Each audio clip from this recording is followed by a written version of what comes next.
ఒక recently married couple వచ్చారండి. వాళ్ళు 3 మంత్స్ అవుతుంది పెళ్ళయి. ఆ అమ్మాయి సివియర్ పెయిన్ అబ్డమెన్‌తో వచ్చింది మా దగ్గరికి. సో హిస్టరీ అడిగితే యూరిన్ ప్రెగ్నెన్సీ టెస్ట్ చేసుకుంది. ఆ యూరిన్ ప్రెగ్నెన్సీ టెస్ట్ పాజిటివ్ వచ్చింది. మెడికల్ షాప్‌కెళ్ళి అబార్షన్ పిల్స్ తీసుకుంది.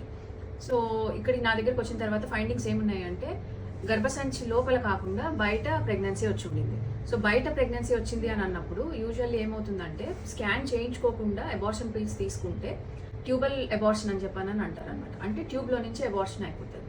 అది చాలా డేంజర్, మదర్కి చాలా డేంజర్ అది. ఎందుకంటే సడన్ లాస్ ఆఫ్ కాన్షియస్నెస్, తర్వాత సడన్ బీపీ డౌన్ అయిపోవటం, తర్వాత చాలా బ్లడ్ లాస్ అవుతుంది. పొట్టలో నుంచి చాలా బ్లడ్ లాస్ అవుతుంది.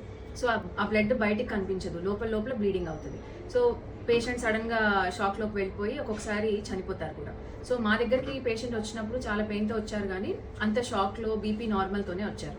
సో ఇమీడియట్గా అది కనుక సర్జరీ చేస్తే అప్పుడు మదర్కి ప్రాబ్లం ఉండదు. ఒకవేళ మీకు ప్రెగ్నెన్సీ ఇంట్లో పాజిటివ్ వస్తే ఆ ప్రెగ్నెన్సీని మీరు వద్దు అని అనుకుంటే కంపల్సరీగా ఒక స్కాన్ చేయించుకొని ఆ స్కాన్లో గర్భసంచి లోపలే పిండం ఉంది అని తెలిసిన తర్వాత మాత్రమే ఆ పిల్స్ తీసుకోండి. లేదు ఇట్లా కాదు నేను మెడికల్ షాప్కి వెళ్ళి డైరెక్ట్గా తీసుకుంటాను అని అంటే మాత్రం ఇలాంటి డేంజర్స్ తప్పవు. Thank you.